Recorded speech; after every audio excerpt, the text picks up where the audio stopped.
click the right buttons and get them going. There's Ryan. Lucky to see you, Ryan. Fortunate to see you. Man, I watched the video, both parts 1 and part 2. And spoiler alert, Ryan survived a bear encounter by doing what most experts would say was the right things. It's a tough call, Ryan. You had thought about it. You're an outdoors guy. You go out and probably every time you go out, similar to me, the grand slam of going out, the holy grail of going outdoors is meeting a bear close up. Like we think about it. What would we do? That would be the great takeaway, except the actuality, the realism of it happening. And then you're like, oh crap. But did you go through the scenario in your mind before it ever happened? Yeah, you actually kind of stuck the landing on that to a T. So it's something I've run that scenario through my head many times, being around bears. Yeah. And I never thought that moment would really happen. It's almost like getting struck by lightning. And that day, I had gone on a hike all day long. I was gone. And I had a gun on me and everything and the protective measures. And then I got back and I was tired and I put everything away, had a cheeseburger and went to a local park in town. And that's where I ran into this bear. Very close to town, right next to the highway. Can you believe it? I mean, that's another thing experts will say is never let your guard down. And while you may have been very aware, and you did note that bear, you heard, sticks cracking or whatever, you did see the bear maybe before the bear saw you. So that's good. You did have situational awareness, but experts will say that how you're going to get in trouble is you're going to let your guard down. And maybe you did a little bit. You were super prepared, hyped up for a bear encounter, had a firearm with you, and then took a break. A pee break, a potty break in a place where you didn't expect to see the bear. Look what happened. Yeah, that's the cruise ship corridor right there. That's where the cruise ship people all get. They go to that park. They go to the Eagle Raptor Center. The ships had just all pulled out, 4:00. They're all out of there. And I'm usually hiking with somebody. That day I was by myself. I think that had something to do with how the bear behaved. I think if there had been 2 people, he might not have revealed himself. Herself, I should say, now that I know she was a sow.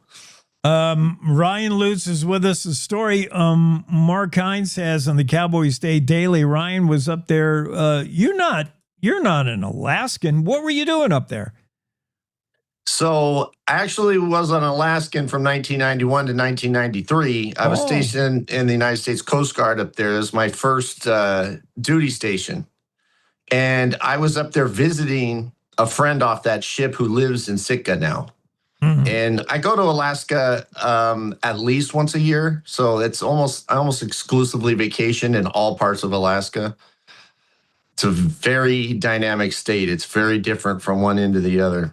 Yeah, it's the only state, that in Hawaii, that I've never been to. One day I'm going to have to go to Alaska, but I don't like bugs. I hear the bugs will carry you away in Alaska. I have never had a whole lot of trouble with bugs up there. You get no-see-ums in the really hottest part of the summer, but I've always thought that a bit exaggerated up there. So the bear encounter, you're thinking, now why you're saying sow? Because I guess there was a sow with cubs that had been killed recently in that area, and she had been causing trouble. Why do you think you know what this bear was, who it was? That park that I was in, I had been going into that park daily that week because I had Mike's truck and I had Mike's gun, and I would go pick him up at work. So I would kill time there photographing bald eagles. And the park was closed the first day I got there. And I was talking to the rangers, and they says, yeah, we got an aggressive brown bear in here. And so there was a lot of hearsay. And then they opened the park the next 2 days, and I was in there, and I kept an eye out.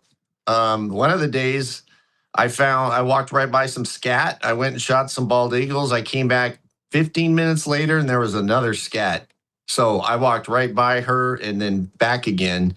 And I didn't see her for the 3 or 4 days. And they put a sign up every day in that park where it was last seen. And I actually left the park that day, went across the highway and was headed towards the Eagle Raptor Center. So she had moved across the street.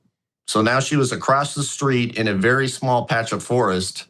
And she was watching me relieve myself. And because I had just kind of got done and I heard the crunching and my eyes went to the crunching sound and we locked eyes. Yeah. And like I always do, I pulled the camera out and start filming because usually bear run off and you don't even get the picture. So I started slowly backing up, but I knew pretty quickly she wasn't going to run off. And then I just had to roll into everything I've ever learned or been taught. Oh man, we unfortunately can't share the video because Ryan was not PG-13 in the video, and I wouldn't have been either, man. I think a few F-bombs and SHs would escape my mouth too.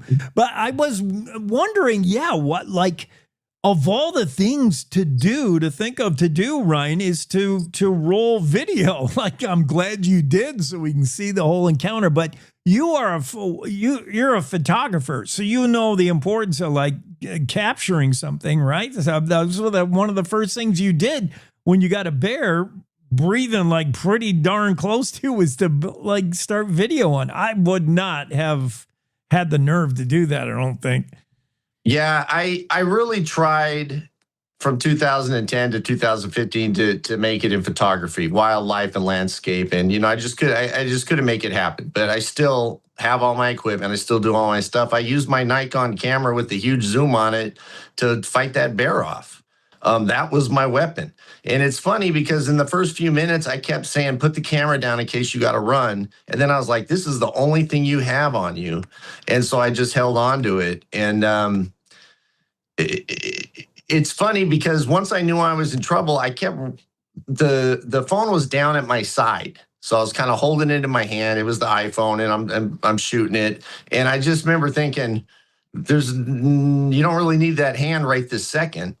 But you'll notice in the video when the bear charged me, boom, where'd the phone go? Because I dropped it to grab the camera off my shoulder. Yeah. So, Oh, that's why yeah. So when she charged, and I had been thinking about that the whole encounter. I'm like, if she charges you, drop the phone and go from there. You're going to need your hands. So it's kind of how the photography angle of this worked out. Yeah. For those listeners, viewers who have not seen the video, let's describe the encounter and the bear's behavior. Now, bear experts will tell you you've got to adopt a different approach for different kind of bears. A black bear requires probably you scaring the bear. Most of the time, a black bear is just super, super curious. And the more big and aggressive and loud you make yourself, better off. Sometimes with a grizzly bear is king of the forest, man, and you don't want to be too offensive. You don't want to look the bear in the eye. You don't want to be too challenging. And then sometimes, depending on the bear, you have to adopt something in between. You got to be like, you know what? I'm tougher than you. I'm the alpha, as you said in the video, but I don't have to prove it today. That's my posture of how I would encounter a grizzly bear. I'm tougher than you. I can take you out, but I'm not going to today. I choose not to have this encounter. Let's both part ways. You're trying to make a reasoning with the bear. I don't know what you were thinking, but you were reacting to how the bear was acting. And the bear was acting strange. Like the bear wasn't afraid of you. The bear didn't see you as a threat. I think the bear didn't know what you were. Once I got excited after she charged me, and I don't know how I had the wherewithal to reach down and pick the phone back up and hit the friggin' record button. Yeah, but I did. Part two. And I remember this whole encounter second by second very clearly, except for the charge. There's a little bit of a blackout there of what exactly happened. But I know that I picked that phone up and got that second video going. and I'm all amped up at that point. I was pretty composed for the first video, but once she charged me, my adrenaline went up. And if you look closely at the video, as I'm charging her, she backs up. She backs up. At one point, she goes down on all fours like a dog who's in trouble, like a dog who's done something bad. And she's looking at me. And the second I stepped backwards, she popped back up. Yeah. And she turned right back towards me. And so it was me a foot forward on the alpha, me a foot back on the beta. And we did this back and forth thing until I was able to put 20 feet between her and I. And as soon as I saw that she was a little bit distracted, I was like, I got to get around these bushes because the highway's there. She's not going to follow me into the highway. And I found out later from a professional guy who does bear behavior up in Montana that when I thought she was distracted, she maybe was playing a game there. They will pretend to be distracted. They will pretend to put their heads in the bush.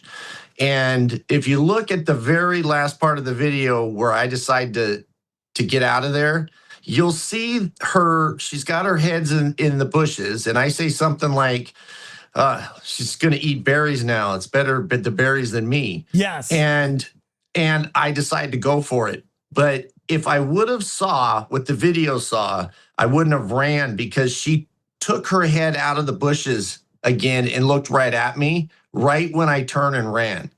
And if I had seen her turn towards me, I would not have run. But I was definitely looking over my back on that little jog I took. Yeah, you didn't see that until later, but in the I got to get this Zoom thing off. Okay.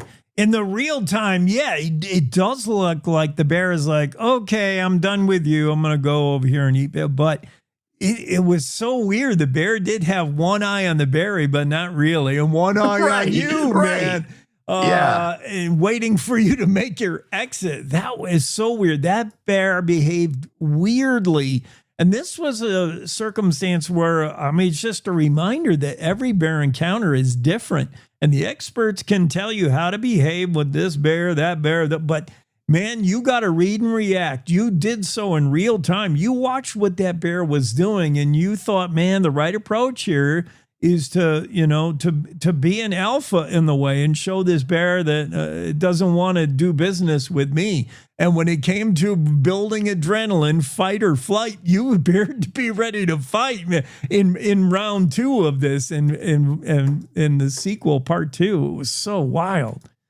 I am 6'4", 245 pounds. I'm a big guy. And then you put that big camera with that big zoom on my shoulder. Yeah. I'm a lot of person. Yeah. So for that sow to come towards me, and as far as, grizzly bears or coastal grizzlies, coastal browns as they're called, she wasn't average huge. Size. Yeah. She was an average size bear. But I'm certain my size might have had a little bit to do with me getting out of there or her hesitating. Yeah. Initially, right in the very beginning of the encounter, you mentioned like having no escape route, nowhere to go. With that bush, it was that thick where you didn't really have a place to kind of back up and get out of there? So it looked like it was an old maintenance trail for a car that had grown in, right? But it dead-ended, and I was at the dead end. And the bush that was around me, carved around that road, was so thick. You'll see in the early part of the video, I say, the bear's coming towards me. I'm going to get out of her path. And that's something I learned from watching videos where people go to get close to grizzly bears. The grizzly bears will walk down a path, and you're to get 4 to 6 feet off the path, and they usually walk right by you. And you'll see me trying to clamber into the thick, and I can't. It's like a bamboo wall. And that was and I remember thinking, that's my freaking escape route. And when she charged me, that's where I was going to dive, was into there. But now I know it's a bamboo wall. And that's why instead I just started swinging the camera at her. But the only way I had to go was back. And it was about 1/8 of a mile back.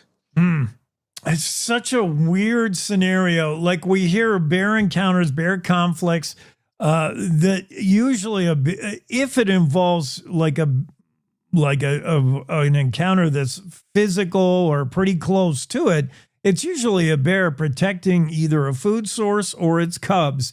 In this case, it was a bear just doing weird stuff. The bear seemed to be super curious, behaving oddly, and trying to test you. That's all I can think of, right? The whole time, Ryan, didn't it feel like the bear was feeling you out?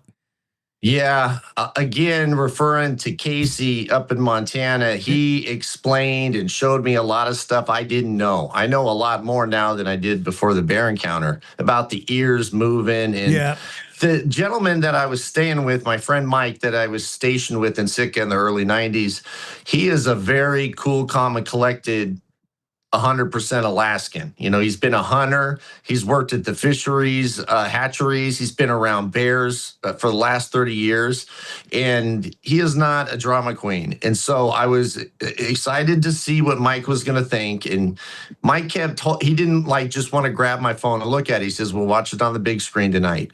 And he watched it and he was quiet. Then he watched it again. Then he watched it again.